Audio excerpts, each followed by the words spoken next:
All right, everyone. Welcome to Left Hooks Are Free episode. I guess this would be 3. Episode 2 is still in the mix. Just remember that right hooks are always half off. I have with me today Andy. Andy Feuchter. Is it all right if I use your last name? You give a shit if your business is out there? No. All right, cool. Andy does my face. No, I can't. I can make you sound like a fucking robot though. Yeah. Like you're on First 48. Yeah, and like darken my whole thing. Like I'm a secret witness. I saw him, but he did nothing. He killed that dude. Shout out Tom Segura. So you do some interesting stuff, yet I don't actually know what it is. I know that you have drastically changed your career path recently. Yes. So you work for Boeing, and that's about all I know. Yeah. So the Boeing company, we do P-8s, which are just 737s, but the military uses them for submarines, to hunt submarines, I should say. What's up? That sounds secret squirrelish. How much can you actually tell us about that? Anything that's on Wikipedia. Which is probably not a lot. Let's see. We can look it up. Where do they go? What do they see? Where have all the bad girls gone? Or how's that? I don't know how that song goes. So P8A is what it is. You're so looking up your own shit to see what you could disclose? Yep. Is that what they told you? That you can only release what Wikipedia knows? For the most part, yeah. Are they the only ones that talk to Wikipedia? No, I do know that there is a video on YouTube where you can do a walkthrough of one. Nothing's running, but you can walk through the plane. I don't know shit, but is this like some like radar thing that they like hang something out of the plane or some shit or something weird like that? No. Okay, cool. So I don't know shit. I actually don't know anything.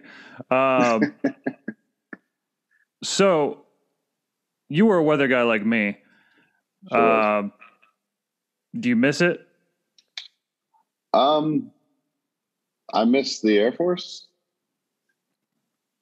So, I mean, weather was cool. Weather was cool. I mean, obviously, I met you, met Zach, Troy, everybody. But so if I could have picked all the same people in a different job, I'd have taken a different job. So just to clear the air, the reason why the Husky boy is not involved in today, he's actually on vacation. I don't know if it's completely vacation. Maybe like a Ted Cruz-esque vacation for those of you who have been paying attention to current events. He's leaving me in an emergency. How dare you? I don't know how much fun he's actually having, but he's in Las Vegas. I think he had to take care of some business back in Arizona. The show is supposed to be primarily him and I. We weren't planning on taking guests, but since I've been telling you guys that this is going to be a thing every week, I gotta have somebody to fill in, and I picked somebody on the same time zone. So no, the rest of you turds were not left out because I don't like you as much. This was just easy to coordinate, so stop complaining. I'm preemptively telling you to stop complaining. Plus, this guy's cool, so eat a bag of whatever genitalia you don't prefer. So the 80. Genitalia, not genders. All right, they're different. I don't know if you could eat a bag. Can you eat a bag of Zers?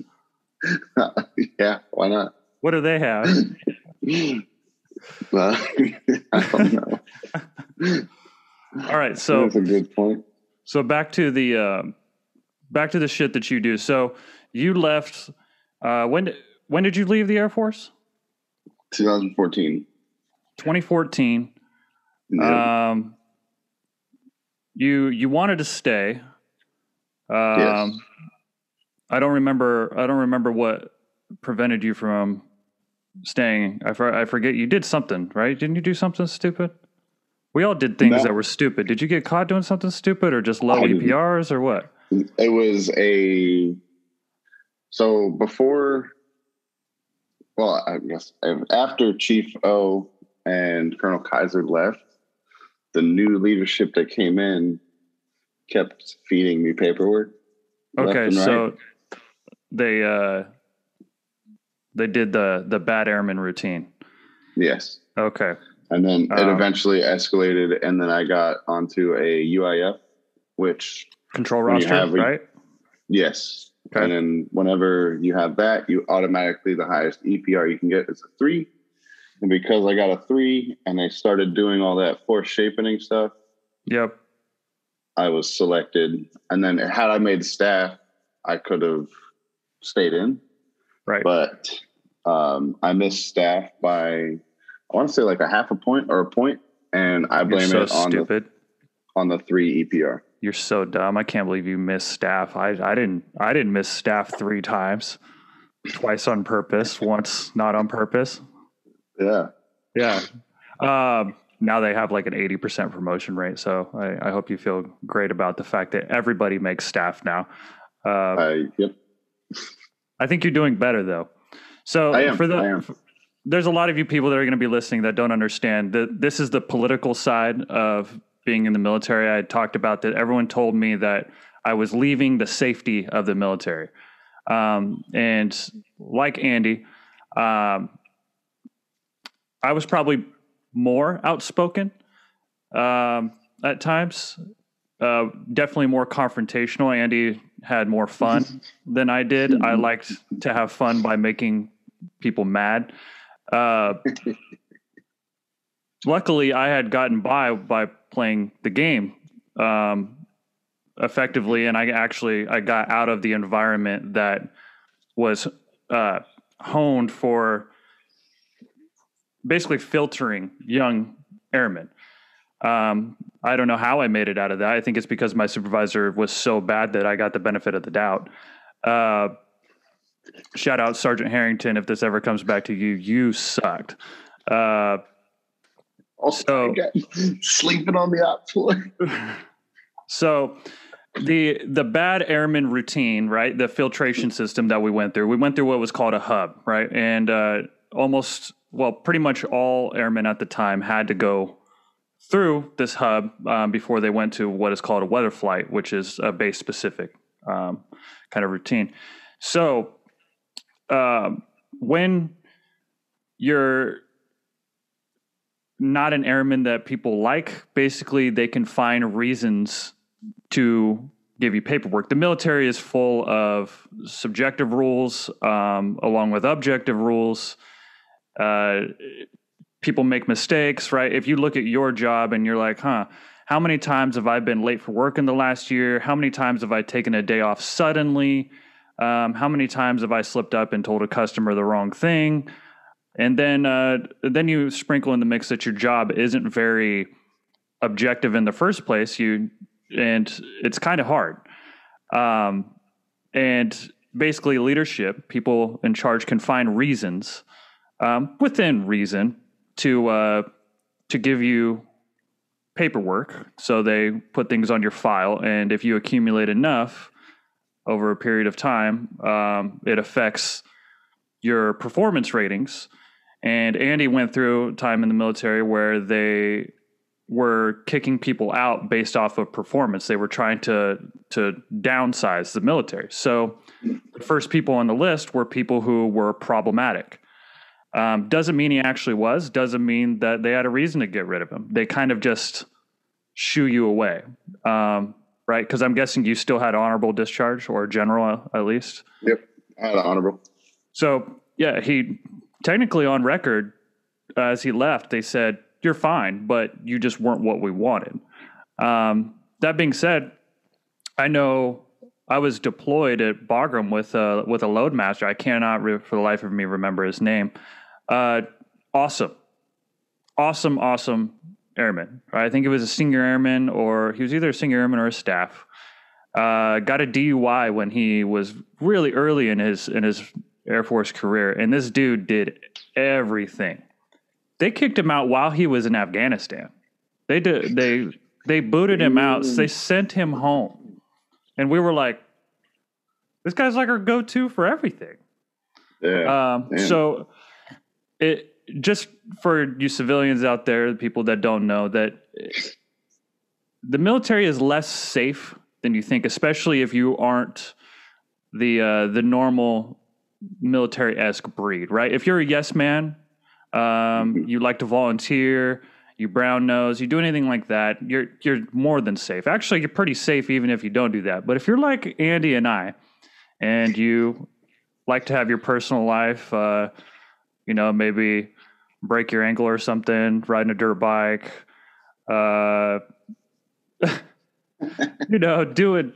doing things that are allowed but are frowned upon. Yeah. I know I have plenty of stories of direct. I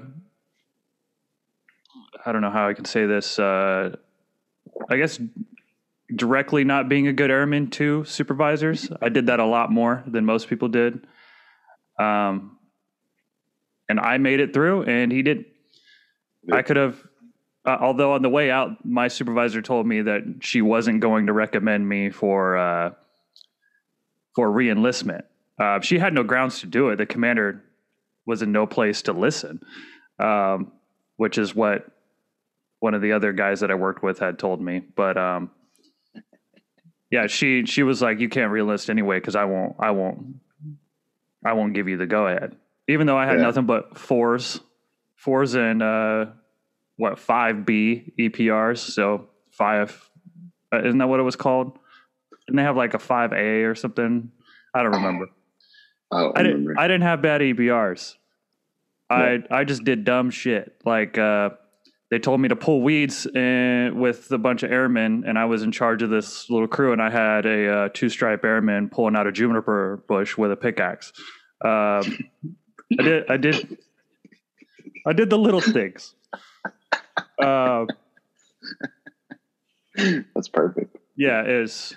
So just so you know, a lot of people think that the military is a safe thing, that there's not politics and everything involved. For the most part, if you can make it in, you can stay in. But you got to want it. You got to want to live that life. And like you, I think the military is pretty fucking cool. Obviously, I still work for them. I love my job as a civilian. It sounds like you do too. Yeah, absolutely. But here we are on a podcast that like 25 people are going to watch. So sorry, you got that's 25 people that can be educated. Right. So you got out, and then what were you doing? You went to do diesel mechanic stuff, right? No, I initially went and did forensics. I started with like 9 months of forensic school. Like, what do you mean forensics? Like dead bodies.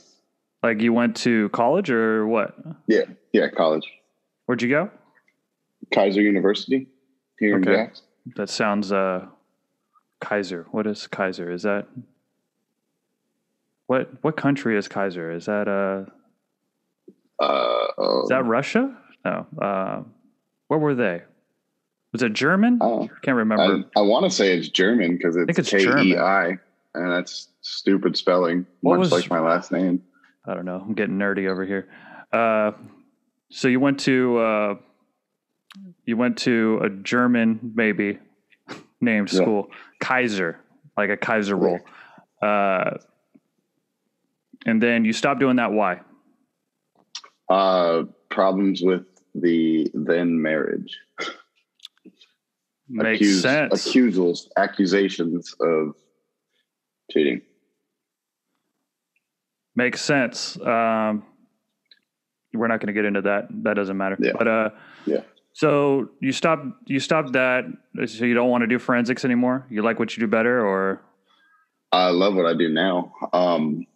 After forensics, I did the diesel school. I switched from the forensic school over to a diesel school. And then I worked on like light duty diesels, I guess you could call them, F-250s and stuff like that. Okay. And just You were I pretty hopped them up. familiar with that already. Yes. Yes. And then I eventually got rid of mine because I was tired of working on them all day long, not just at work. And I got the Subaru, and then I moved to Tampa. I got with my current girlfriend, Ashley, who's awesome. Awesome. I agree. Worked down there since 2017. Okay. I called a company that was down there while I was like the last 2 weeks of school. And I was like, hey, I'm moving down there in like 2 weeks. You guys hiring? He's like, yeah. Then I went down. So I went down there, I got the job, and I actually did a FaceTime interview, which was weird to me.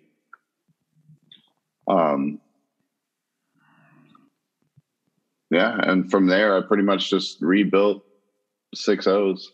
Is it weird to do a FaceTime interview now? No. Because you're pretty much in one. I know.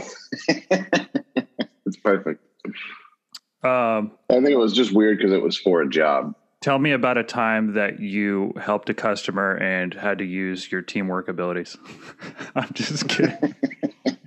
I was going to say, I got the perfect story about when I didn't help this customer and just pissed him off. That sounds like the Andy I know. Yeah. All right. So what happened? This dude calls. So first of all, my boss ended up making me the service writer. So anybody that needed any service done, they called me and they were like, hey, I got this going on. What do I need to do? And I recommended whatever.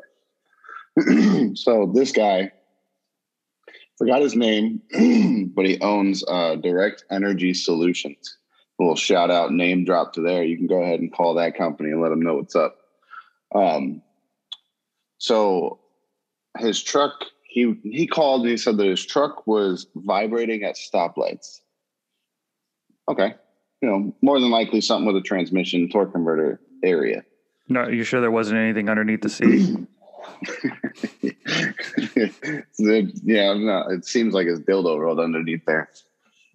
But so he brings the truck in and we look at it. We're like, yeah, it's more than likely the torque converter, but we're going to pull the transmission pan to make sure, because if we find metal in the transmission pan, then more than likely transmission's shot. You just need a new transmission. Well, I recommended that he just do the transmission. It was like $2,000 to do just the torque converter. It was $6,000 to do the transmission, and it came with a 3-year warranty and a brand new torque converter. So his response to me was, we're going to roll the dice. So I remembered that. I said, you're going to roll the dice? All right, roll the dice. So we just did the torque converter, picks it up. Sorry. I told him that it could last 10 minutes or 10 years. So there's metal in your pan, your transmission's obviously shot. You want to do just the torque converter? Cool. Sign this piece of paper stating that you turned down the transmission. So I had him sign that, and he went on his way, picked up the truck, and then like after he picked it up right after we closed. So as my roommate. The fuck? Fucking random gremlin comes out of the corner. Yeah, his computer's next to mine. So he picks it up right when we leave. He drives off, and then what? No, you're good. I got my headphone stuck on the mic. It was... Oh, you were making a face that was just like, error. All right, get to the point. No, it's fine. You can go as long as you want. I got time. Also, let's bore the hell out of these listeners. Please continue, Andy. Yeah. So the guy picks up the truck, drives off with it. Well, we get back into work the next morning. He's there. And we have voicemails on our machine stating that, truck's doing the exact same thing that it was doing. So he wants us to fix it for free at this point. So me, being me, I went out there and I was like, oh, well, then it's your transmission. You just got to change the transmission. And he's like, oh, but why did you let me do the torque converter? I was like, I didn't let you do anything. You're an adult. So I was like, it's going to be $6,000 for us to change the transmission because now this torque converter is shot because What it kind of just truck had was metal this? ran through it. Just an F-250 with 6.0. And Chevy guys are I told applauding. him, yeah, Dodge guys are still trying to find their transmission. So he wanted us to replace the transmission and torque converter for free. And I was like, not going to happen. It's $6,000 for us to do the transmission and a torque converter that you now ruined. And he's like, well, you let me do it. So I didn't let you do anything. And I asked him, I said, you said you wanted to roll the dice. You rolled the dice and you lost. Does a casino give you your money back? No. My boss was there for that one. And he was like, what? Go. Just go. He sent me back inside and then I was no longer the service writer. So the boss decided to eat the $2,000 and only charge him $4,000 to do the transmission. I was like, that's dumb. Like, I had him sign the piece of paper stating he turned on a transmission. So, whatever. That was probably my most memorable time as a diesel guy. Well, great. That's a fantastic story. Yeah. I can't believe Everybody you did can that. wake up now. Everybody can wake up now. I can't believe you did that. Why? You're a liar. You know exactly why I did that.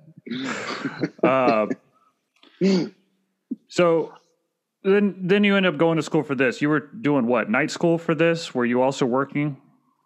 Yeah, I was. I worked 7 to 3. I got a job working on corporate jets with Ashley's brother, and that was pretty cool. I worked there for like a year, and then, the school was 14 months, so I worked 7 to 3, and then school 4:30 to 11:40 at night. Trooper. Monday through Friday for 14 months straight. Trooper. So is it difficult to get into the school? Is it? No. What's it like? You just pay? Yeah. Did you use your GI Bill or? I used the remainder of it and had to foot the bill for 2 months. That's not bad. Yeah, because I ran out. That's not bad. Well, that's good. So now you work for Boeing out of Tampa as a government contractor.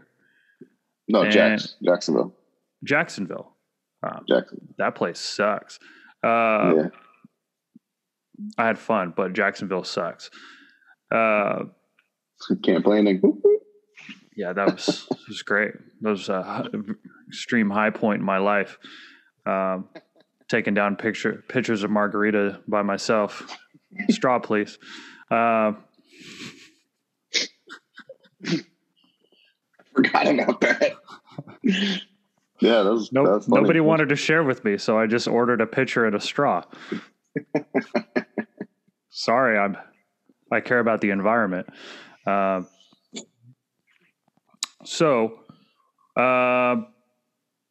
Is it you? Because you were thinking about working for GE, right? So what did you get from your training? Like, obviously, if you could go work for GE somewhere else, right? Then was that for planes too, or was that other stuff? Yes. No, it's aircraft.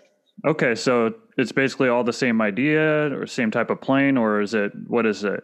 What do you got? No, so it's an A&P, airframe and power plant license. Okay, so I know what that is. Yeah. So it took you 14 months to become an A&P? Yes, which is the fastest that it'll take anybody ever. Okay, you have to do 2,000 hours. You could also work recreational then, right? Yes. Was there a reason you didn't decide to do that, go towards like the smaller stuff and work on like King Airs and stuff like that? It's just cooler or what? Money. Just money? Okay. Money. So basically from what I know about AMPs is that you have to be the one to do certain maintenance, right? Yes. Like, yes. It's not like a car, right, where you can just do it all at home and just roll the dice, if you will.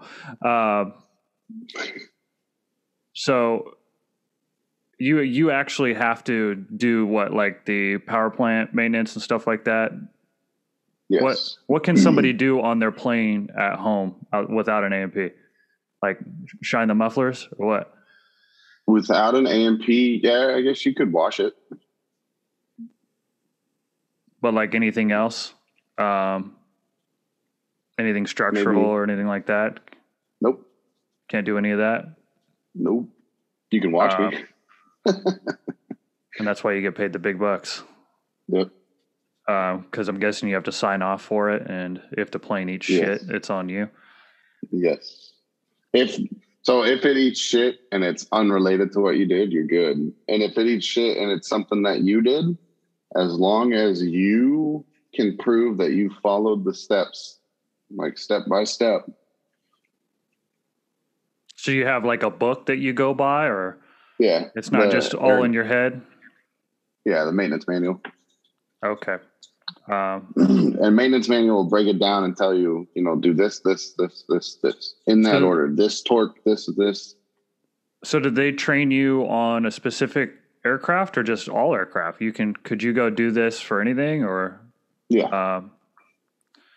So I'm guessing that's it's basically like the training is what they teach you how the various aircraft work, and then they teach you how to follow protocol.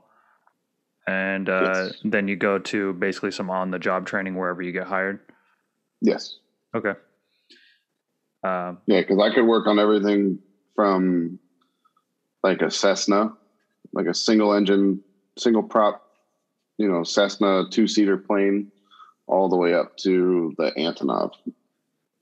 So what's really interesting about this is that you pretty much stayed working with planes as like your actual career moves. And the two biggest reasons why planes crash outside of user error is mechanical failure and weather. Yeah. Seems risky. Maybe you should just be a stewardess one of the or something. So it's a lot of dedication to aviation. Did you like planes? Is that the reason why you got involved in both of these career moves, or just being? No, you didn't want weather when you joined? No, it had nothing to do. Oh, like for the Air Force? Yeah. Did you pick the Air Force because it had something to do with planes, or did you just not want to live life like shit? Well, a bit of both. Makes sense. Because like the town that I lived in was like super small town, and I was not going to go anywhere. Loxahatchee, Florida. That sounds down there in West Palm Beach. So it sounds like I'm from a nice place, but I'm like from the woods. So you're from where the typical Florida man article comes from? Yeah. Florida man rides a gator. Yes. Stupid crap like that. I watched a friend of mine chase down a hog with a road sign. Was he on drugs? Yes. All right. Just seemed like a reasonable conclusion. How's Florida? Did you guys get hit with any of this crap that is affecting the South right now? Like you guys snow? Obviously you didn't get snow. Just run of the mill weather for you guys, right? Yeah. Random afternoon thunderstorms, stuff like that. That makes sense. I actually think that shit's crazy, man. Oh yeah, it's raining right now. Well, enjoy that. We have 13 inches of snow on the ground where I'm at. Yeah, it's all water here. The plane that we're currently working on came from Whidbey Island, which is up in Seattle. Okay. And when the pilots got off, I was like, "Hey, what's up, guys?" And they're like, "Hey, yeah, it's nice here." And I was like, "Yeah." He's like, "Yeah, we just left like Whidbey." And I was like, "Oh." I was like, "Oh, well, tomorrow, just be prepared. There's going to be like a foot of sunshine." He's like, "That's great because I just left a foot of snow." Yeah. Pretty much.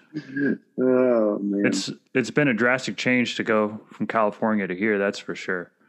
Yeah. But it's so relaxed over here that I really don't. It doesn't bother me. Yeah. Now you can start doing stuff to the car. You know,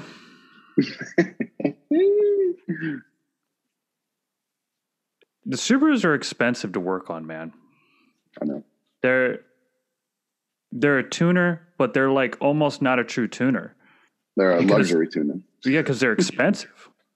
Yeah. Like a Honda you can deal with, right? Especially naturally aspirated, no turbos, no superchargers.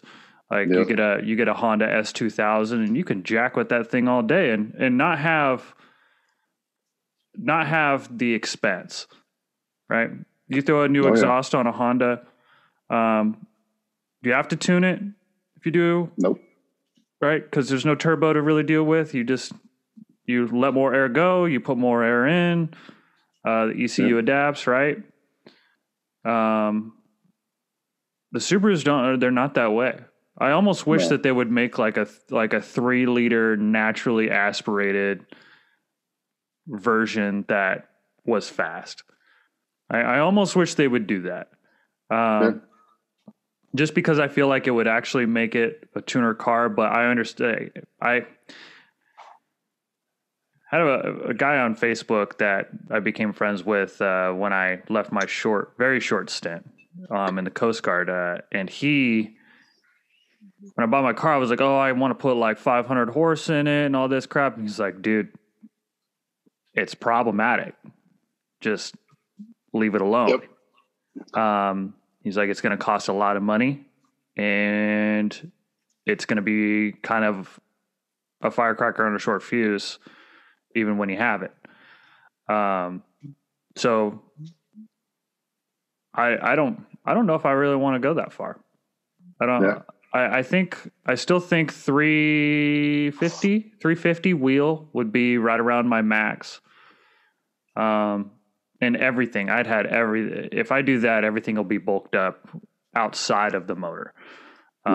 Cooling, carbon fiber drive line, better clutch, lightweight flywheel. Like I want my wheel horsepower to come from the outside the motor as much as I can. Yeah. Which seems like the safer call from what I've seen. But that being said, that'd be like $2,000. Fun. $2,000 and you could have it done easily. You get the tuner, intake, exhaust, and then upgrade all of the suspension bushings. So everything's tight, and then it doesn't lose the horsepower through the drivetrain as much. So you could easily pop up to 350. Carbon fiber drive shaft.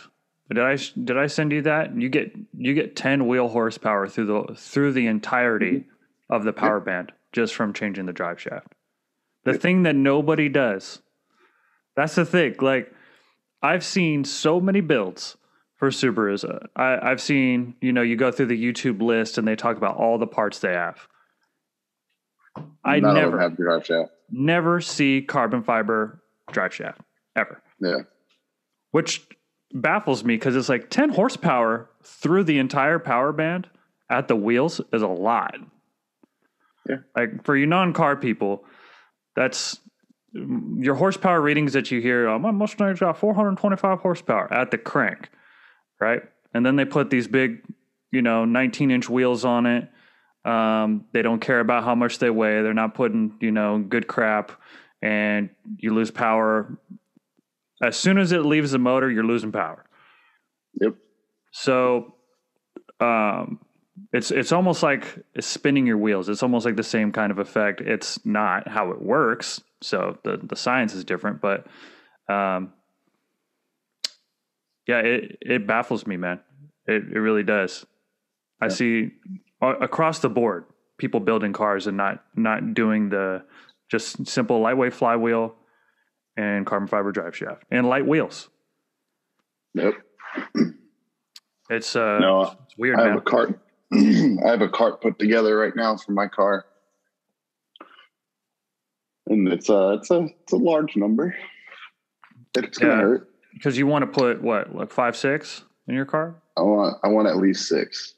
So, but carbon fiber drive shaft is in there. Before tuning, what are you at, about 13? Nope. Higher? Yeah. Higher? See, what do you're not changing? Are you changing the block? Yes. Okay. Well, so you're 20. It's like, I think it's 18. Yeah. 17, 18, something like that. Yeah. Because what block are you thinking about going with? Stage 4 Extreme handles 800 horsepower. From who? IAG. Okay. Closed deck. Yeah. All forged internals. Good stuff. It's the only way it'll handle it. $6,000 for just that. You're not gonna. I got bolt-on 500 horsepower. Yeah. Your car's gonna die. I got a stock 2008 fucking Subaru full bolt-ons. Okay. Your car's gonna die. Yeah, it's gonna die viciously. Hopefully, with you in it. Yeah. But then it's like a $2,000 turbo and shit like that. For all you car people out there, Subarus, you don't. I hope. Are you doing blow off valve? Please tell me you're not doing blow off valve. No, recirculating. Okay, smart. And then external wastegate. I've debated it. I probably have to because of the turbo that I'm going to go with. The Precision 6766. You got to make sure that you can make it to where it's not doing shit it's not supposed to when it's not supposed to. Yeah. Plus, they sound cool as shit. Yeah. You got to get the ones that chatter. Yeah. I'm debating also hood exhaust.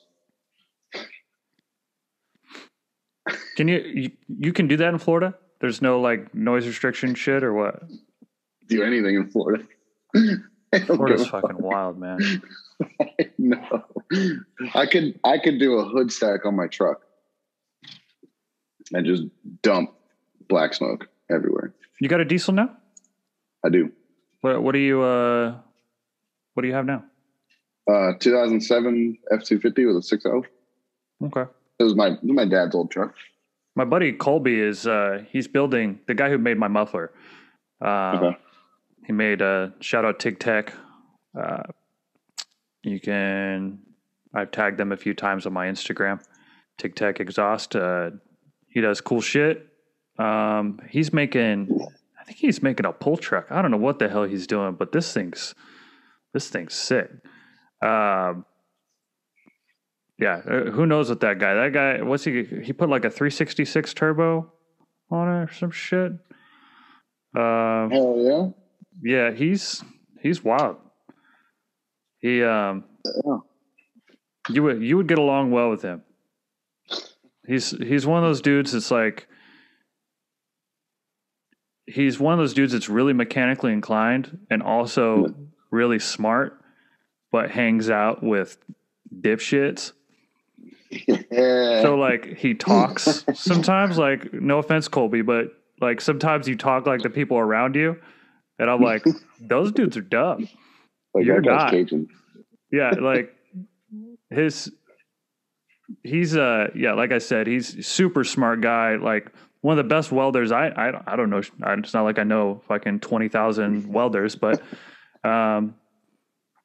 it always looks clean. He knows his shit. Yeah. He's like a nerd about mechanics, and so when you go to get your exhaust, if you want mufflers, you want them coming out of the back.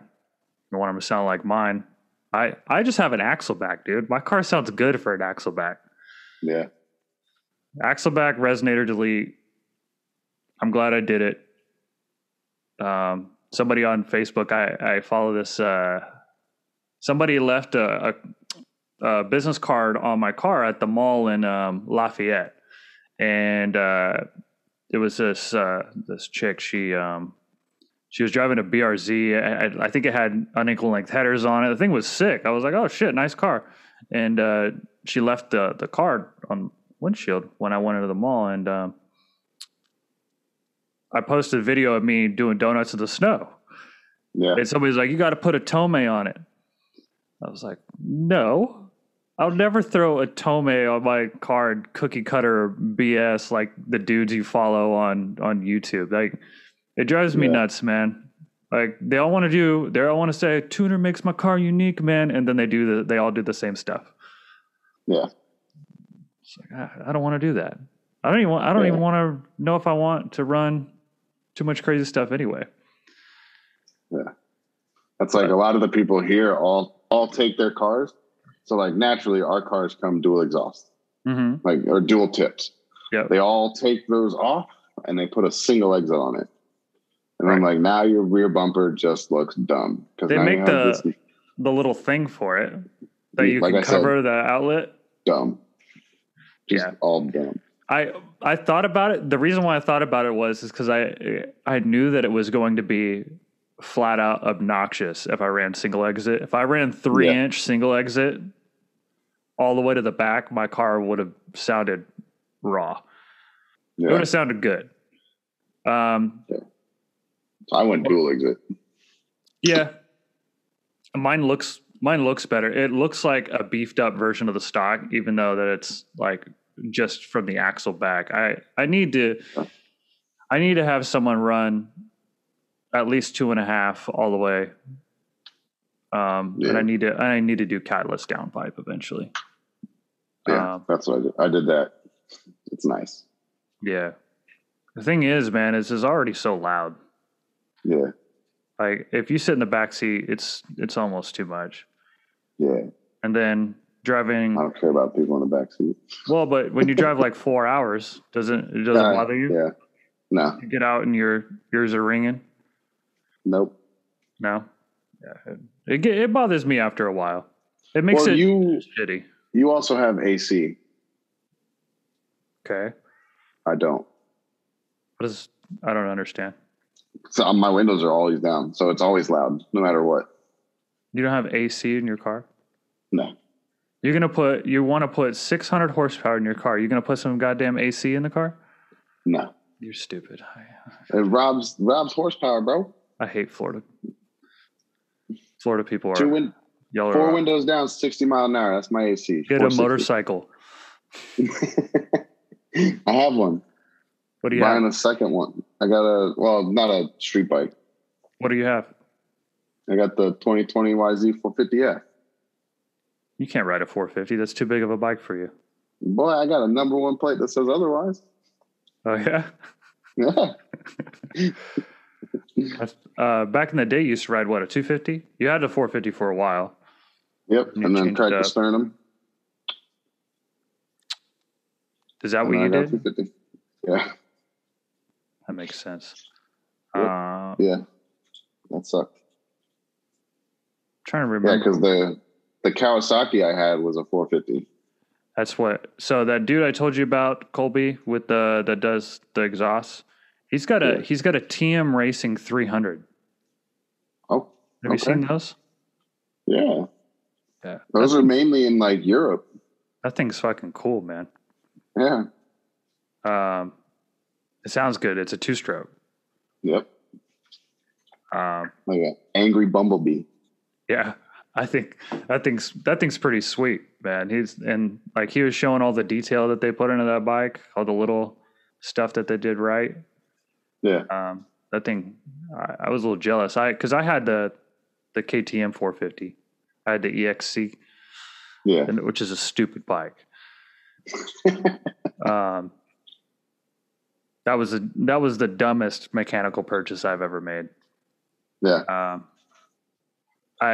As a 145-pound man on a 450, it's just obnoxious. All it does is wheelies. There's no point. And I'm not even good at doing wheelies. So that's the stupid part. Like, I honestly don't like doing wheelies. I like to go fast. So it was pretty dumb. Yeah. It was only fun to have because it kind of made people nervous. Because I'd get on it at a stoplight and just pop the front end up in first and second gear, and people would just look at me like, "What the hell is your problem?" It's doing it on its own. I'm sorry, dude. I scared the shit out of this Asian dude when I lived in Arizona with Zach. There was this back like curved road. And this Asian dude was always outside, like watering his lawn. Like you're not supposed to water your lawn that often anyway. So like, it's Arizona. Like you just let it die. Your lawn is now rocks. This dude's outside, and like for some reason he was in the street, and I turned around the corner, and I dropped the clutch, and first I wound that bitch up, and whop, and popped the bitch up way up high, like the handlebars off to one side, and he's just like freaking out. Now he's watering the sidewalk. Yeah. I think he thought he was going to die. I honestly thought I was going to die because I was trying to get used to doing clutch ups, and it was I'm not good at it, man. I'm not good at jumping things, and I'm not good at doing wheelies. I used to do some pretty mean stoppies on my bicycle, but that doesn't count. Yeah. So yeah, it's y'all dirt bike riders, people like you, scrubbing hills and doing all that crazy bullshit, man. I'm a little jealous. There's no point in me having one of those vehicles because I'm so bad at it. I've actually been getting a lot better at my whips. Oh yeah? Who do you think you are? You trying to be James Stewart or Ricky Carmichael? A little bit of both. I just want the speed of Stewart and then the not falling of Carmichael. They have doesn't Ricky Carmichael and like Chad Reed do a podcast now or something? I don't know. I was watching one. They were talking about Bubba Stewart, who was cool as hell to watch. I always liked Ricky Carmichael, but like it's crazy James that is just an animal. They talk about this guy. He's still like a legend, even though he really did. He ever really win? Like, did he win a national championship or whatever they call it? Yeah, didn't he win like a few? Oh yeah. But that one year where him, Ricky, and Chad were all doing it, it was like if Bubba crashed, Ricky would win. Like every single time. And it's cool because it's still like legendary in the sport from what I've seen. It's still like the talk of the town. Because Ricky's last race was at Orlando in 2007, I want to say. I want to say it was 2007. And so Orlando Supercross was last weekend, and it's this weekend. Well, last weekend's track was the exact replica of the 2007 track that Ricky last raced on. Oh, that's cool. Yeah. So like, it was cool because he was there. Ricky was there doing he does the broadcast for the Supercross now. Okay. And he was like, man, I remember everything.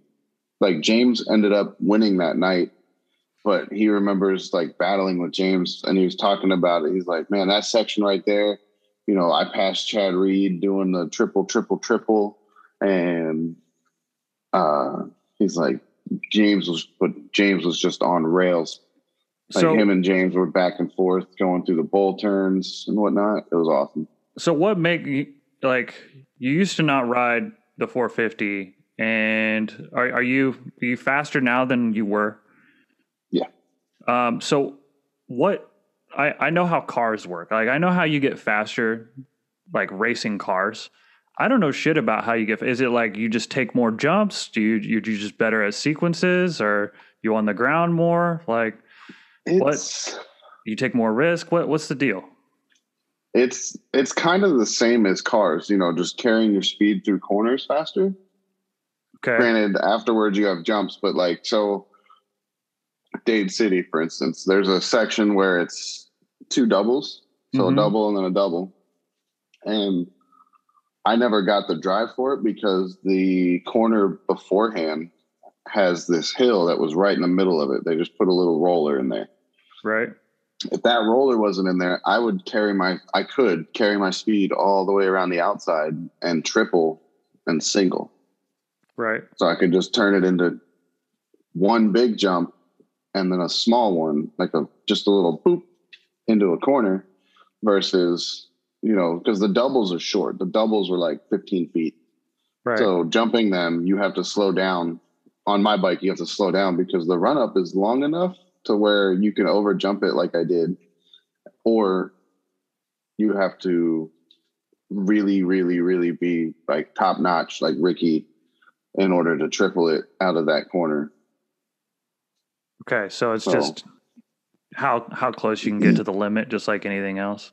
Yeah. And I noticed that dirt bike riding is a lot more about being in shape than people give it credit for. Like people think that like just anybody gets out there and you're just fast, but the number one statement is, "Oh, the bike does all the work." Yeah, no, not from what I saw, man. Nope. Not from what I saw. Because you went to a race with me. Yeah, that was dude, I don't know shit like about dirt bike because, like I said, if you put me out there on a dirt bike, I would crash it within like the first 2 sets. I wouldn't jump anything, and then I might like get risky and jump it. Yeah, I'm like, I like to go fast, but I don't like to jump, which is why the crotch rocket was perfect for me. Because I never rode a crotch rocket before I had one, and I was getting pretty quick. Like I rode it every single day, almost every single day, rain or shine, and I got a lot faster, and I really didn't crash. Like I only crashed at low speeds because other cars were doing stupid stuff. But I don't push it to the limit. I'm not Nikki Hayden or something, but I will say though that being in shape on a crotch rocket, it seems like it's less big of a deal. It's more about smooth. It's how smooth you are. Just like regular racing, it's all about how hard you get on the brakes, when you start getting off the brakes, how you ease into the gas. You don't, because you can't slap around a street bike unless you're a god. But and then you'd be in the MotoGP. Yeah, because those guys are fast because they slap around the bike and they're smooth. Like they do everything. They got there though from crashing. Yeah, that's the thing is you don't get that fast without eating shit a lot. Oh yeah, every one of them. Yeah, that's like the key. The one thing that I use when like I'm talking to like some kids, like at a track, I'm talking to some kids and they're like, "How do you do that?" And I'm like, "Listen, if you don't fall, you're not going fast. It's just that simple. Because you have enough time to react and catch yourself. So if you don't fall, you're not going fast. Most of my crashes are in corners. Yeah. Because I'll lay the bike over too much and then, that's pretty much it. I was out in Croom a few weeks ago and I got a little buck wild. But I wish I knew how to do that stuff, man. I'm not good at that at all. It just takes practice. That's it. That is it.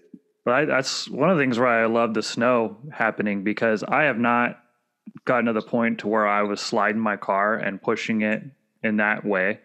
In the snow, I've started to learn how to get on the car and learn what it will do when I do break traction. Because I broke traction a few times on dry surface. And my car is a nightmare. I don't know about yours, but if you lose all-wheel drive on dry, it's terrifying. Like you really don't know which one's going to grab first, and when it does, it's going to kick. So you have to be kind of careful because your front wheels are pulling you, whatever. But driving it on the snow, like I totally understand what the hell my car was made for. Like, I literally just point the front wheels where I want to go and I can stomp it. Just slap it to the floor. If it's not doing what I want it to do, point the wheels where I want to go and pin it. It's amazing that it works that way. It's awesome though. So for all the people that think that the Subarus are outdated. They're Drive one. still the way to go when all the weather conditions or the road conditions go away. That's the way to go. Yeah. Like Mitsubishi went out of business trying to keep up with them. The Focus, the only like comparable car out right now would be the Focus RS. And it's not even out anymore. They don't make it anymore. They had issues with reliability because it wasn't made for the US. Right. My old boss has one. That car's sick, man. I love the Focus RS. I like the way it looks. It's got good power. You can oversteer a Focus RS, which is cool. It's better for the pavement. Like it's faster on pavement than a Subaru is. Unless I'm driving, because then I have the driver mod. Yes. You can't beat me in my car. That's just not going to happen. But yeah, and the Type R front wheel drive is, from what I've heard, people have high praise for that car. Yeah, it's ugly as sin. I compare that more to the ST because they're both front wheel drive. Yeah. Which I mean, it is the competition to the Subarus, but the Subaru has the edge because of all wheel drive. You know what I mean? You can't do the fun stuff that you can in the snow with a Type R or an ST. I don't know if you can do what I'm doing in the snow in any other vehicle. I really don't. Yeah, that's also true. I mean, I came around like a long sweeper, right-hand sweeper, and I grabbed the e-brake just to get the angle and just pinned it in second gear, and the thing just went wah, wah, wah, wah, wah, wah, all the way around.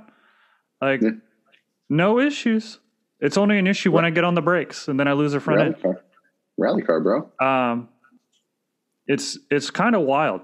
Like, it starts to make sense.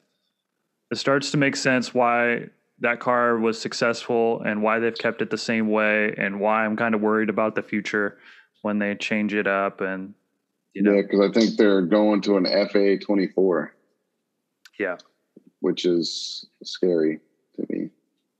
As long as they don't minimize the transmission, because the thing that has kept the STI what it is the transmission. Yep. Because the WRX actually makes more reliable power. The FA makes more reliable power, but not with the glass tranny. It doesn't. So no. Yeah, I'm pretty happy with my decision still. Yeah. Although I think kind of want a Tesla. Man. I kind of want one. Yeah. One day. What would you put as your horn? Because you can do it a song, right?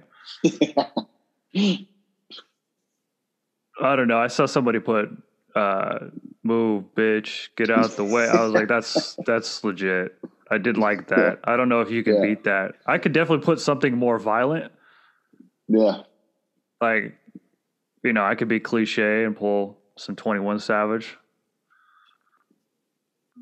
and just have it pop, pop, pop, pop. I was thinking like kids screaming. Yeah. If I got one, I would just put people screaming. That's it. Can you put like any clip? I think so.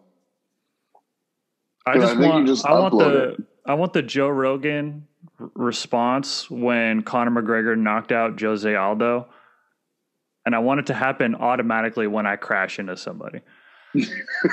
What is it say? Oh, he slept him. That's what I want.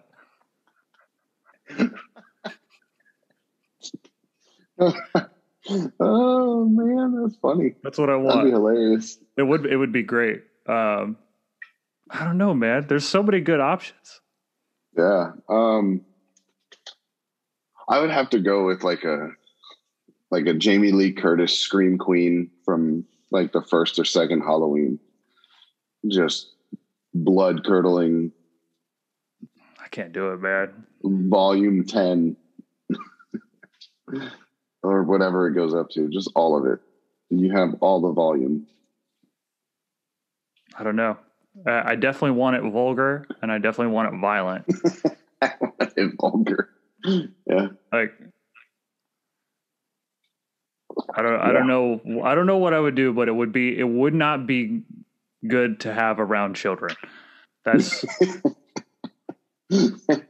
like, that's all I know is like the soccer mom in front of me with the full car of kids is just gonna like put it in park and get out and then try to attack me. That's the goal. I don't honk my horn though. Yeah. Well, I only asked that because have you ever heard your Subaru's horn? Yeah. It's pathetic. Facts. I don't use my horn. Well, I'm just saying, use the like, exhaust. The way that the stock Subaru's horn sounds, it's like, why? Why that? I use the rumble. That's why people get hella horns. Who needs a horn anyway? Yeah. You know what? The most fun thing I do is I sit behind the person who's texting while the light's green, and I just don't do anything.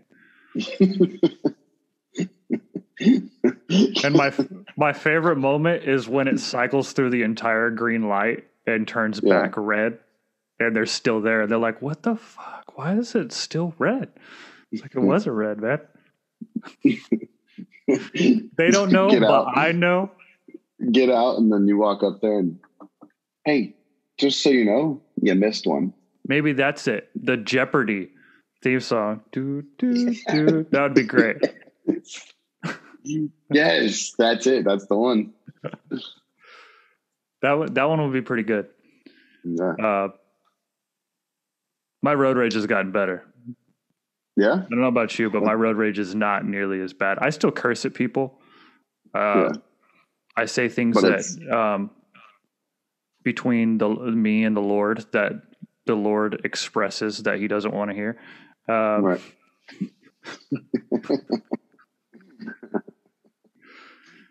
Like if I was a Christian prophet, they'd be like, "So what did God say?" And he told me not to say those things to people anymore. What things? You don't want to know. I can't tell you. I can't tell you. I use the black smoke from the truck. Okay. And then the gunshots from the car. As far as horns. Oh, wait, what? Like, what you're talking about the backfire of the car? Yeah, gunshots. Mine doesn't do that. It goes plop, plop, plop, plop, plop. That's all it does. Yeah, mine's Mine sounds like when you take too big of a shit and the water doesn't go down easy. That's what it sounds like.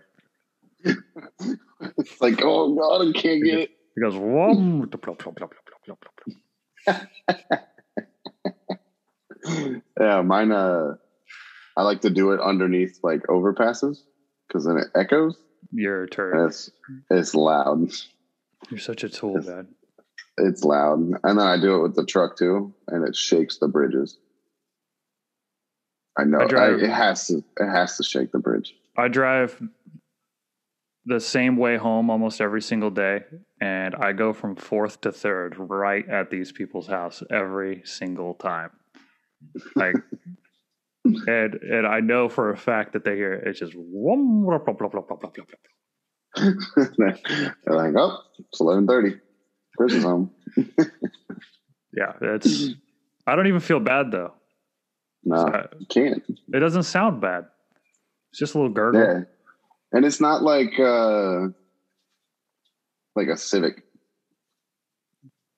Now, it's just if you put unequal length headers on a Civic, they sound just like Subarus though. So, have you seen that? I don't think I saw that. I seen somebody Florida. with. You done seen? Yeah, I done seen like a Nissan Altima where they unplugged one of the coil packs and it rumbled like a Subaru. I was like, yo, that's a dope mod. And it's fuel efficient. That's stupid. No, they make unequal length header kits, I think, for the Civics, and they sound just like a Subaru. Wow, I'm gonna have to check that out. Oh, it's hilarious. I'm gonna check that out. You got to, and then I would buy a just Civic keep and then do that. Yeah, I would just keep the hood closed and just be like, no, I put a boxer engine in it. Yeah, I like boxer engine. It's kind of bad.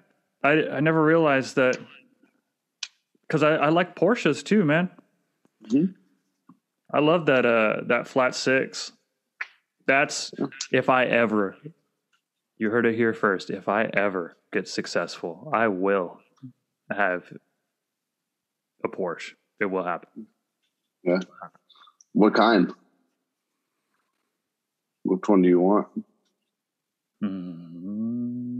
GT3 probably. I hate to be so cliche as like the new podcaster who's a fan of Joe Rogan who wants a GT3. God, sounds, it almost makes me just want to get a GT2 out of spite. I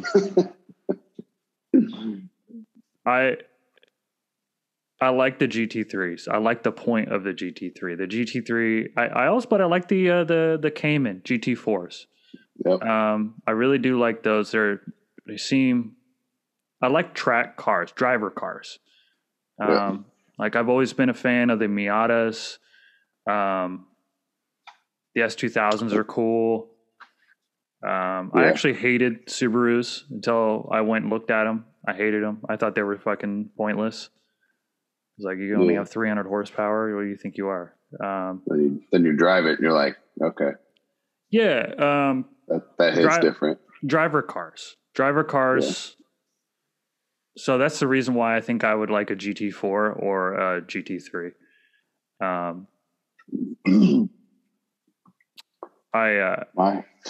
know Shmee? Do you follow Shmee on YouTube? No. That guy who's like, "Hi, I'm Shmee," and I'm like, I want to punch you in the face. But he does reviews and stuff. Like he goes and shows people these really badass cars. And there's one, if you look it up, it's like Loud GT3 RS, and this guy put like a full titanium exhaust on his GT3 RS, and this thing is dumb. How loud it is! It sounds so clean though. It says on YouTube. Yep. And it's GT3 RS. Yeah. You gonna look it up now? I'm gonna put it up and then I'll watch it later. Oh, full Akrapovic titanium exhaust. Hold on. Is it red? Nope. Silver. That's not it. Loud GT3 RS. It's white and silver. I'll just send you. Oh, that's the name of it. I got you.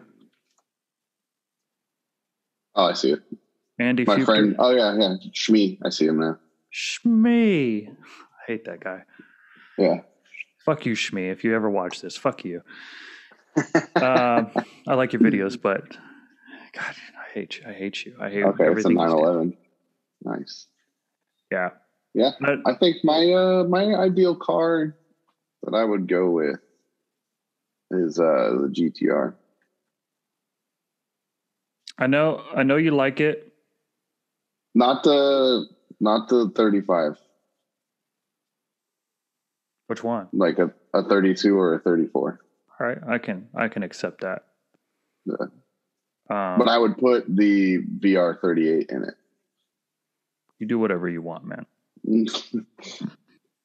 I want the look of that, but the just sheer power. I raced a GT3 RS on the highway in Roseville. Yeah, how was that? I don't think he was expecting me to. No? Like he pulled on the highway and I saw him getting on. Like it was at night and I could see the lights, and I was like, welcome to the show.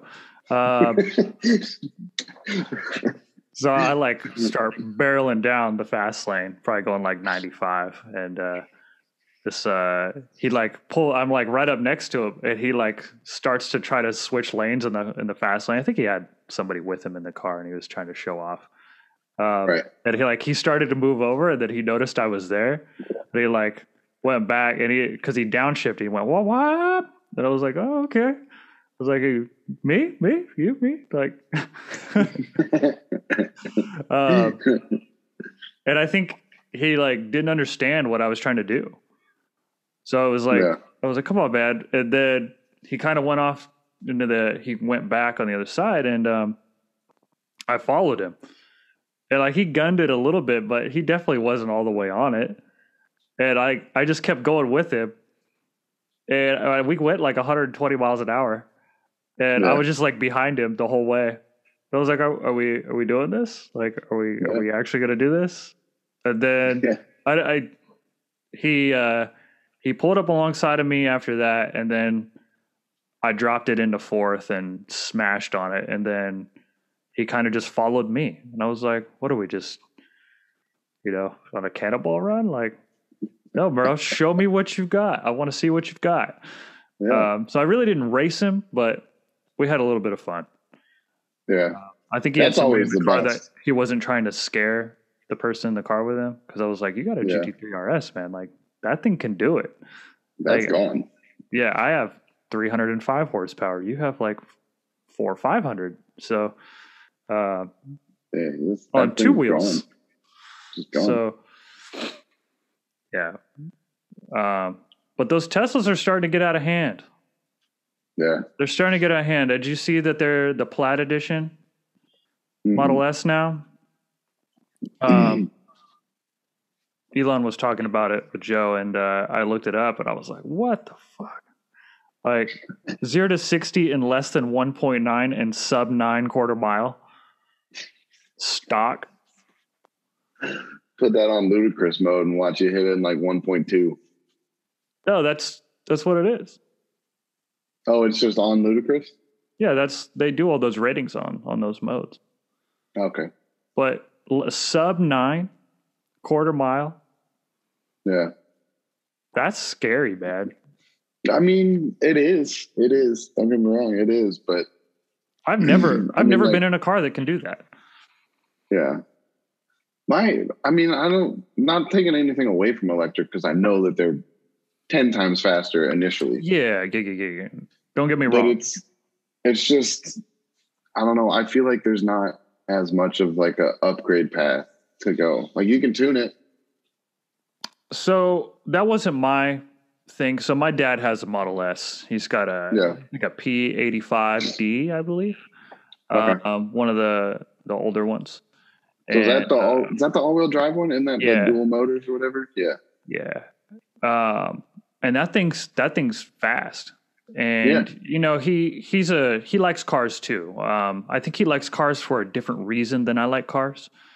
Yeah. Not necessarily to show off. He likes the fact that they're fast, but he also likes the fact that they're comfortable and they're economical, and he can feel good about driving what he's driving.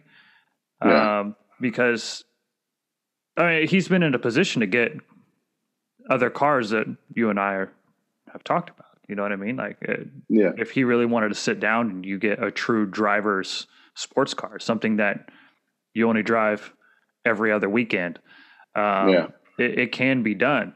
But he drives his car every day. So, like I said, from a car guy perspective, I told him, because he was talking about like Ferrari and the Jaguar and all those, and I was like, the difference between. I remember you talking about that. Yeah, I told him. I said the difference between a Tesla and a Ferrari, right? Because most of the time people use them for the same thing, right? The only difference is a Tesla you could drive every damn day, and it'll be fine. Maintenance way lower, more comfortable to drive. Looks good. Other people are like, ooh, nice car. So most people use a Ferrari for the same purpose, which is to tell everyone that they have money. Yeah. Because how many times do you see people with Ferraris beating on the Ferrari? Like, it's like dudes with Corvettes. It's like it's the second owner of the Corvette who beats on the Corvette, not the first one. The first one's the 65-year-old man who cruises around and acts like he has a badass car. Yeah. Right. But me as a 30-year-old and at the time like 27, how I feel about cars is if I get a vet, I'm going to beat on the vet. Like if I can afford the vet, we're going to be an asshole to the vet. If I can afford the Ferrari, it's not to just put the car around and resell it. I don't want to resell it. Honestly, if I get a Porsche and I Paul Walkered myself, like I Paul Walkered myself. That's part of the reason why I got the Porsche. It's damn, too soon. Oh, but it's true, man. It's like maybe it's just a young man's kind of attitude towards it, but the reason why I don't want a Tesla over one of those cars, like I want a Tesla so I can drive it every day, but if I had the choice, if I had to pick between a Tesla and I don't know, let's be really cliche, a Lamborghini Aventador. Like I know they're not even the same price range, but like if I had the choice, I would probably choose the Tesla because I am not currently in a state to where I can afford to have a nice daily. But if I could, if I had good money and I was able to pick either or, it would be the Aventador. Because I know when I drive the Aventador that I know I'm driving $400,000 or $500,000. Yeah. Which increases the stakes. And then that right foot is going to be in it. A little snappy. Like, I'm about to Flintstone this bitch. Facts. And it's like I told him, I said the Tesla will never scare you. Yeah. All right, I had the crotch rocket. The crotch rocket scared me almost every time I rode it. It doesn't have to. You can drive it like a nice person and do all that. But part of the reason why sports cars are so awesome, like non-electric sports cars, is because they're terrifying. Yeah. All right. Especially when you get up into the power and you leave the realm of driver assistance and you do all that. It's like my car even now. You go out there and drive it in the rain. No traction control, no stability control, and sport mode with the diff to the back. Have fun. Like it's not overly scary. I'm booking my flight now. But dump the clutch like you thought was a great idea with the assists on. Like when they're off, it's a different animal. Yeah. It's all on you. So that's how I feel about sports cars. Is like I want a Tesla, but I want a Tesla so that I have the economy and I can drive it every day and all that. But you let me, I swear, you let me make $1 million for 1 year and I'm going to buy something dumb. $1 million for 1 year. Yeah. You can send me right back down to $60K a year after that. Yeah. $1 million for 1 year. And people are going to say, you didn't make smart investments. I'll be like, you're damn right. I didn't make smart investments. But guess what? I'm going to die at like 80, possibly tomorrow. Because I just bought this car. I'm going to have a great time. And I'm going to look back at my former McLaren 650S. And I'm going to look back at it. And I'm going to be like, yeah, I wrapped that car around a tree. And the kids are going to be like, Grandpa, you had a McLaren back in the gas days? I'll be like, yeah, back before electric cars, when cars used to be fun and you could wrap them around trees because they didn't just drive you where you needed to go. Be like, yeah, I fucking wrapped that bitch around a pole, and guess what? This leg still hurts, and I'm glad it does. Yeah, like because I was living. Yeah, like you kids don't know how to live these days. Can't wait to get my bicycle so I can ride to school. Your bicycle's electric. It won't even let you take it over a jump. Just has magnets on the bottom of it. I know. It just won't. I'm telling you, man, the future doesn't look as much fun. Like all the technology is going to make us like not die. Yep. Like, especially if like we're going to do the free healthcare and the free education, we're going to do all these things to make our society continue to move forward. We're going to have to live intelligently. We're going to have to. Like, you think the government is going to be like, yeah, it's great for you to have cars that are going to possibly kill you and 100 proof alcohol. Like, you think they're going to be like, yeah, let's just let that happen. We'll pay for your medical bills. Yeah. No, Send it. it's not going to happen. Yeah. I know, that's why I don't know. I like to just have fun and upgrade it. So like you like to drive them. I like to upgrade them and do dumb shit and then drive them. No, you build for me and then I drive. Like, so a guy at work was asking me, he's talking about buying a Subaru. And he's like, what should I get? I was like, well, you can't get an STI and an automatic, and you like automatics. Now he's moving up from a Kia Soul. So that's good. Automatic. He said he knows how to drive a stick. I said, get the stick. And he's like, but if I do anything to it, what about the warranty and all that? I was like, oh, yeah, no. Don't be like me, because I'll void a warranty. I don't give a shit about warranties. I do, because I don't make enough money to fix it. That's why I told you, I was like, just keep it normal. Keep it normal. Don't let me up there. It's almost out. It's got about 6,000 miles left on that warranty. Oh, God. Almost there. I'll send you some parts lists. But no, for you, I would just do intake, tune, exhaust, like I was saying earlier. Intake, tune, exhaust, and you'll be happy with what it does. That's all it's done to my car right now. And right now, my car, well, not right now. When it's not knocking, it pulls harder than a brand new STI. Intake, tune, exhaust. I am curious to see what happens when they release the new STI to the value of my car. I'm not doing anything until I know what happens. Because modding a car doesn't do anything to increase the value. No. So I'm curious because they're going to get rid of the rumble. It's probably not going to rumble anymore. Yeah. And if it doesn't rumble, people are going to want it to rumble. And my car is going to be sought after. Because blob eyes are already $20,000. 04 STI is 20 grand. You want one clean in stock? 20 grand, at least. Low miles, 25. Yep. Same car. Actually, worse car than what I have. Yep. So I'm curious to see what happens to the value before I start fucking with it. Yeah.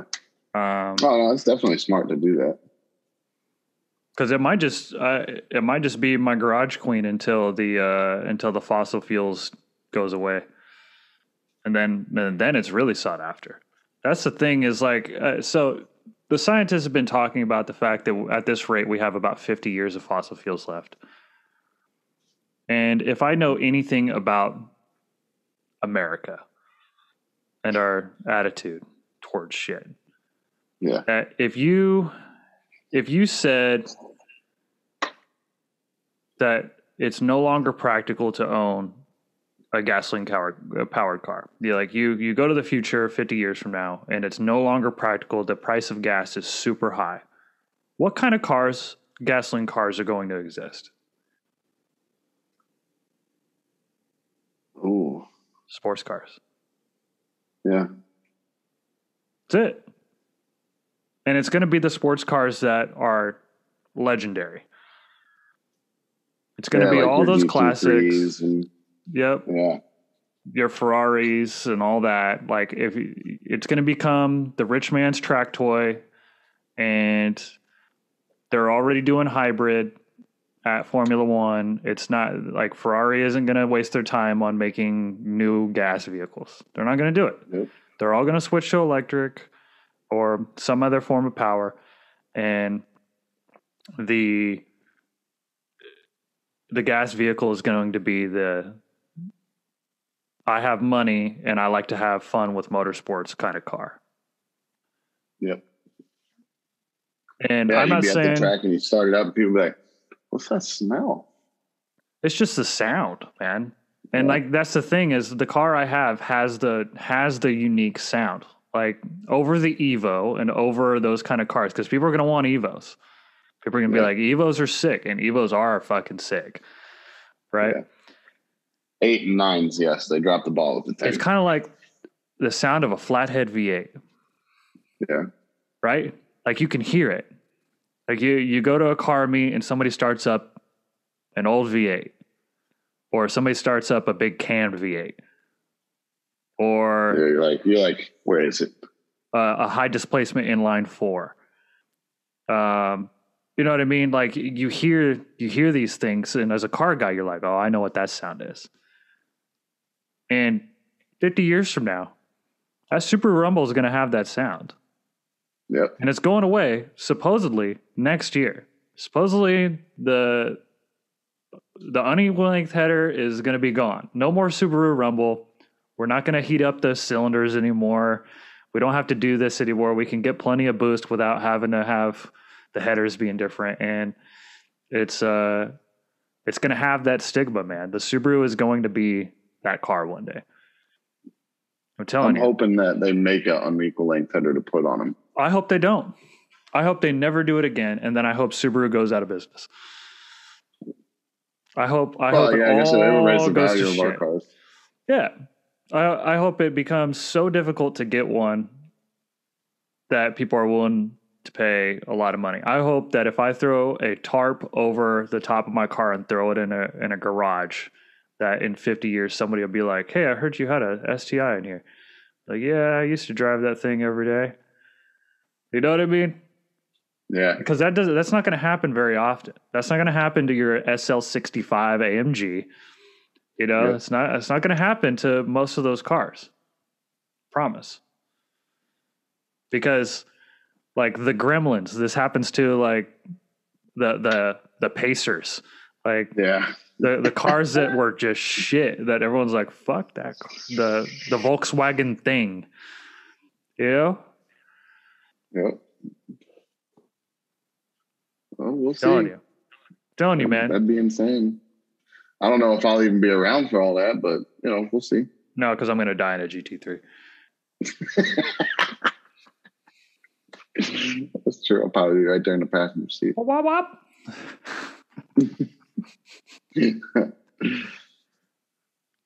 Tombstone reads, he should have never turned traction control off. Yes. Yes. It's there for a reason. Yeah.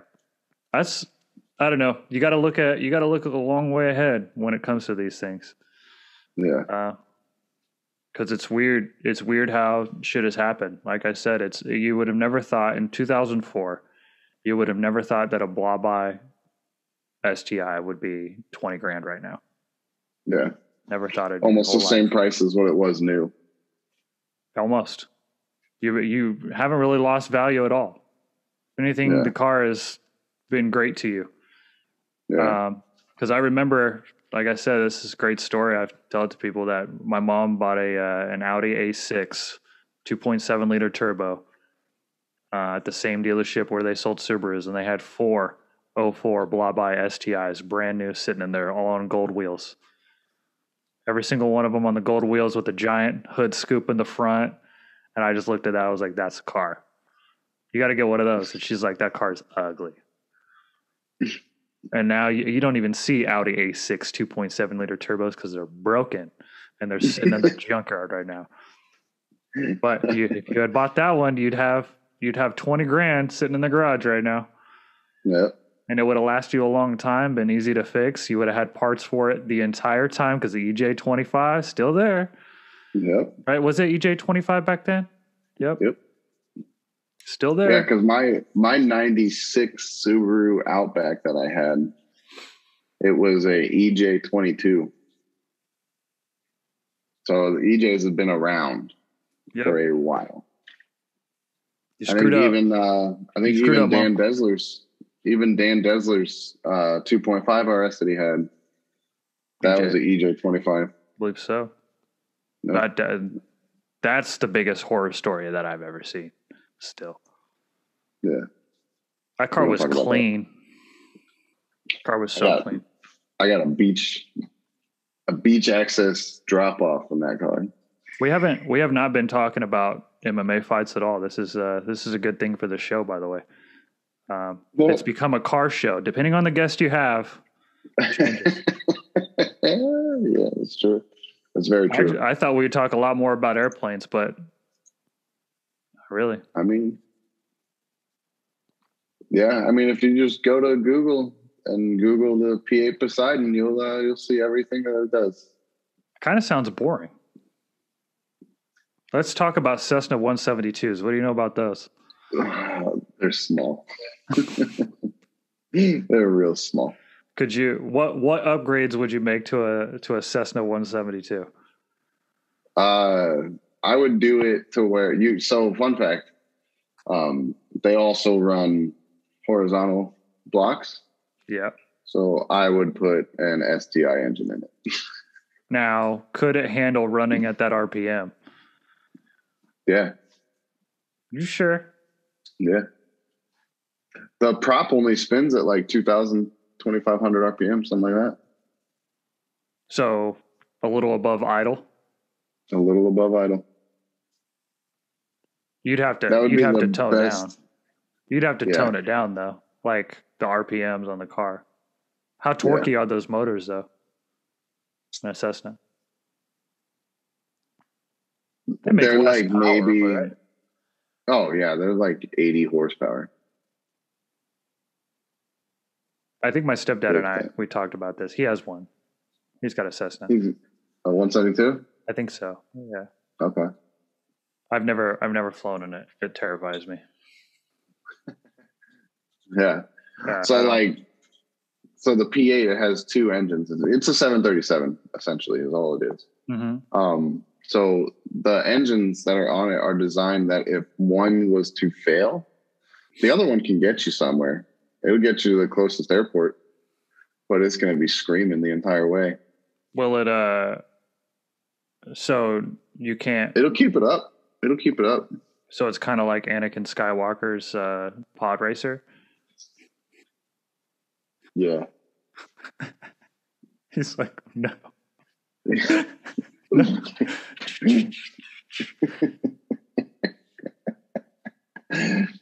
No, it'll keep the plane in the air enough to controlledly land it at an airport. So like I said, it'll just be screaming the whole way. Did Sully have to land it in the Hudson? Well, I think that was a gear issue. No, that wasn't gear. I don't he had engine failure. So. Bird strike. Oh, that's different. I don't know if he had it. Like I said, it'll get you to the nearest airport or somewhere to land it like that. So, I mean, what Sully did that nobody else probably would have done and what made Sully a hero is somebody else would have put the fucking landing gear down like an idiot. Huh. Sully left the landing gear up so that when he landed, it was just smooth. Yeah, because the tires don't really help you land on the water. Correct. They go right in there. And I don't know if you ever tried to land a plane in the water with the landing gear down, but it's pretty catastrophic. No, back in the day, I used to play Ace Combat, and I used to skip along the water for funsies. Yeah. That's all I know. Yeah. I don't know shit about flying airplanes, man. I know they have like ailerons, rudders. Yep. That's about it. Elevators. Yeah. Yep. That's all I know. I know roughly how they work. Yeah. So what's one little cool thing about this, the P8, it says right here, it's armed with torpedoes, harpoon, anti-ship missiles, and other weapons. It's a 737 with missiles. Sounds I want one. Kind of want one of those. Yeah. It's 260 million. Yeah, but what's the horn sound like? I believe you can just upload it.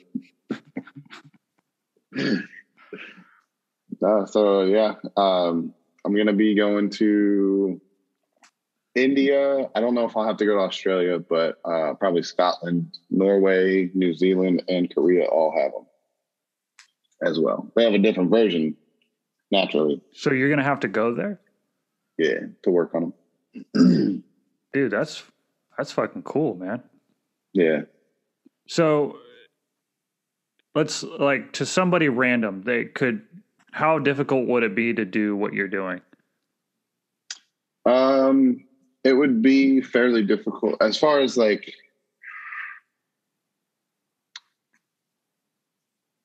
shouldn't say it's not difficult. It's tedious. It's very, very tedious because what we do, you don't need an AMP for. But it's electrical work, and they give us wires, and then we have to put contacts on them. So we have to strip it. We got to put the contact. We got to crimp it. We got to make sure that's all good.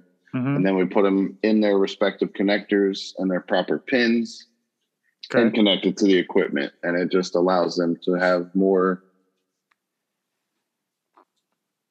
I don't know if I can, more communication, I guess. It's a communications mod that we do.